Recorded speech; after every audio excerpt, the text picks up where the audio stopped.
तंत्र के क्षेत्र में एक सामान्य व्यक्ति दो ही कारण से जाता है।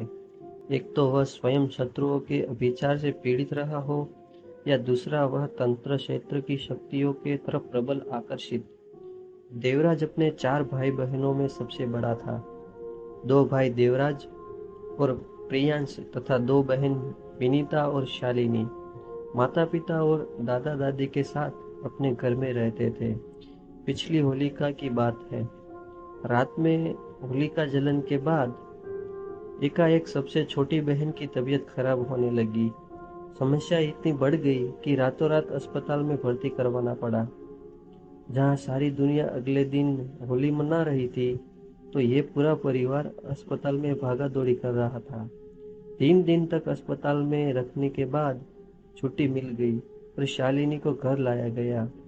18 वर्ष की शालिनी अक्षत यौवना कन्या की समस्त सुंदरता जैसी 3 दिनों में निचोड़ ली गई हो। रोज पानी चढ़ाने के बावजूद भी शालिनी एकदम एकदम सूख गई थी। आने के बाद सभी भाई बहन और परिवार मिलकर उसका ख्याल रखने लगे। 2 दिन बीता होगा, होलिका का अष्टक समाप्त हुआ और अपने ही दिन एक विचित्र घटना क्रम ने पूरे परिवार को झंझोड़ लिया। शालिनी सुबह सवेरे उठी और घर से गायब। पूरा परिवार घर से लेकर कॉलेज तक सभी जगह खोज लिए, वह न मिली। हर सहेली और हर दोस्तों को फोन किया, लेकिन कुछ पता नहीं चला। अब यह स्थिति बहुत भयप्रद थी, क्योंकि एक जवान लड़की एकाएक घर से बिना कुछ बताए चली गई। शाम तक कुछ पता न चल पाने के कारण स्थानीय थानों में गुमशुदा की रिपोर्ट लिखवा दी गई। थानेदार साहब ने आश्वस्त किया और अपनी पूरी टीम को लगा दिया। हालांकि ऐसा होता बहुत कम है, लेकिन मुख्य निरीक्षक राजन देवराज से स्कूल फ्रेंड थे और परिवार में आना जाना था। इसका थोड़ा फायदा हुआ। अगले दिन सुबह देवराज के एक दोस्त सन्नी का फोन आया कि तुम्हारी बहन बाका टोली खंडहर मस्जिद के पास बेहोश मिली है। भीड़ लगी हुई थी, पुलिस भी आ चुकी थी, राजन भी पहुंच चुका। अस्पताल में 3 घंटे बाद शालिनी को होश आया। उसे कुछ याद भी नहीं कि वह कैसे वहां पहुंची। लड़की का मामला था, खबर मीडिया तक ना पहुंची, इसलिए जल्दी ही उन्हें घर पर पहुंचा दिया गया। घर पर दादी मम्मी के आंचल में डरी सहमी शालिनी यह याद करने की कोशिश में थी कि आखिर उसके साथ हुआ क्या था, पर वह नाकामयाब रही। अब लोग डिस्टर्ब थे। खैर, वह दिन बीत गया। फिर अगले सप्ताह तक सब कुछ सामान्य रहा। सभी अपने कामों और कॉलेज जाने लगे। फिर शनिवार की सुबह शालिनी गायब। यह बात अब बहुत ही ज्यादा परेशान करने वाली थी।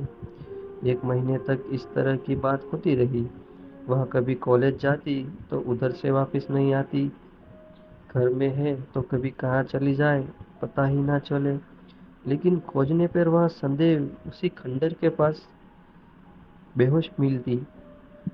बिहार राज्य के सिवान जिले की एक गांव की यह घटना थी। धन धान्य से संपन्न बलराम सिंह का परिवार सुख चैन से रहता था। बलराम सिंह की अपनी चिमनी थी और कई बीघा खेत। अपने बुजुर्ग माता पिता पत्नी के साथ हंसी खुशी से रहते थे। बड़े बेटे देवराज एमबीए की पढ़ाई पूरी कर 2 साल लंदन में नौकरी कर पुनः गांव में आकर पिता के हर व्यवसाय में हाथ बटा रहा था। उसके अपने स्टार्टअप प्लान्स थे, जिसके लिए वह प्रतिबद्ध होकर कार्य कर रहा था। छोटा भाई प्रियांश अपने बड़े भाई के नक्शे कदम पर चलता हुआ एमबीए कर रहा था। बाकी दोनों बहनें विनीता और शालिनी एक ही कॉलेज में स्नातक की पढ़ाई कर रही थी। जिस समय शालिनी के साथ यह घटना आरंभ हुई, छोटा भाई भी घर आ चुका था। सभी शालिनी के इस प्रकार से गायब होने और बेहोश मिलने से सदमे में थे। गांव में भी तरह तरह की बातें आरंभ हो चुकी थी। इस मामले में शालिनी से कड़ी पूछताछ इसलिए भी संभव नहीं हो पा रही थी, क्योंकि जब से वह अस्पताल के वापस आई थी, बेहद कमजोर हो चुकी थी। गुलाब सी खिल रहने वाली शालिनी अब हमेशा गुमसुम रहने लगी। विनीता हमेशा साथ रहती थी, लेकिन ऐसा लगता था कि वह भी अब समझ नहीं पा रही है।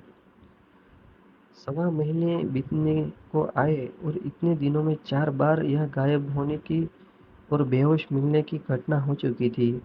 बलराम जी ने अपनी पत्नी के साथ शालिनी और विनीता को उनके नैनीहाल भेजने का प्रबंध किया, ताकि यह मामला पकड़ में आए। गांव के लोग इन मामलों में बहुत चतुर होते हैं। यह सबको समझ में आ चुका था कि कुछ अभिचारिक समस्या है, किंतु यह एकाएक हो रहा था और इसमें कोई आवेश इत्यादि भी नहीं आता, तो पकड़ना मुश्किल था। नैनीहाल 150 किलोमीटर दूर था, देवरिया जिला उत्तर प्रदेश में। वे तीनों वहां चले गए। नैनीहाल में शालिनी के 2 मामा मामी और नाना नानी थे। बड़े मामा के 2 बच्चे थे और छोटे मामा की नई शादी हुई थी। नैनीहाल में सब कुछ 3 से 4 दिन तक सब ठीक रहा।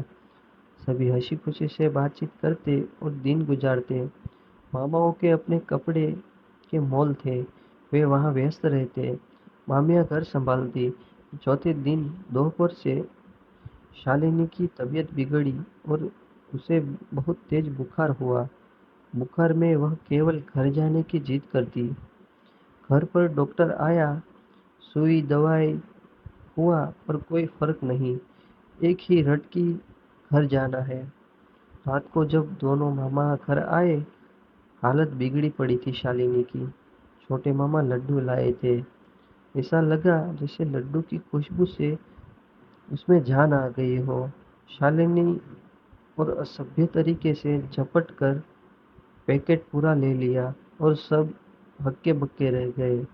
शौक तो तब लगा जब लगभग 2 किलो लड्डू सभी के सामने शालिनी ने मुंह में अपने ठूस डाले और चट कर गई। बिखरे बाल, अस्त व्यस्त कपड़े और इतनी हड़बड़ी में मिठाई को निगलते देख हर कोई सदमे में था। दोनों बच्चे तो डरकर मां से चिपक गए थे। लड्डू खत्म करके बिना पानी पिए ही एक जोरदार मर्दाना डकार लेकर फिर सामान्य हो गई शालिनी। सभी को अपनी ओर इस तरह आश्चर्यचकित होकर देख वो गुर्रा कर बोली, क्या हुआ? कभी लड़की को लड्डू खाते नहीं देखा क्या? किसी के मुंह से कोई शब्द नहीं। दूसरी बात ये थी कि जो बुखार दवा और इंजेक्शन से नहीं कम हुआ, वो अब उतर चुका था और शालिनी चुपचाप सोने चली गई। उस रात 1 बजे सभी शालिनी की रोने की आवाज सुन जग पड़े, पर उसका रोना थोड़ा अलग तरीके का था। रोते रोते चिल्ला पड़ती थी कि मुझे घर जाना है। वह अपने शरीर को पूरा ऐंठने लगी और खूब जम्भाई लेती। 15-20 मिनट तक ऐसे चिल्लाने के बाद वह सो गई। कमरे में विनीता और शालिनी सो रही थी। लगभग 2 बजे विनीता को अपने ऊपर किसी के होने का एहसास हुआ। हड़बड़ाहट कर आँख खोली, लेकिन हिल डुल नहीं पाई, ना ही कुछ बोल पाई। उसने देखा कि शालिनी लगभग वस्त्रहीन होकर उसके ऊपर चढ़ी बैठी है। दोनों हाथों से विनीता के मुंह को दबाकर ऐसा प्रयास कर रही है जैसे एक मदोन्मत्त पुरुष अपने नियंत्रण खोकर किसी स्त्री के साथ असभ्य व्यवहार करता है। यह इतना असामान्य था कि विनीता भीतर तक ढल उठी। भय, आतंक और अर्धनिद्रा ने उसे मस्तिष्क को विशाल शून्य कर दिया। पूरा जोर लगाने पर भी वह शालिनी को अपने ऊपर से हटा नहीं पा रही थी। उधर शालिनी का प्रयास अपनी सीमा को उल्लंघित कर किसी और ही दिशा में बढ़ चुका था, जिसको रोकने हेतु वहां कोई नहीं था। अगले भाग में सुनिए कि कैसे पता लगा कि आखिर क्या बला थी जो छोटी सी असामान्य स्थिति आप यहाँ देख रहे हैं, अभी वह जितना बड़ा बखेड़ा बनेगी कि सामान्य व्यक्ति की सोच वहां पहुंच ही नहीं सकती।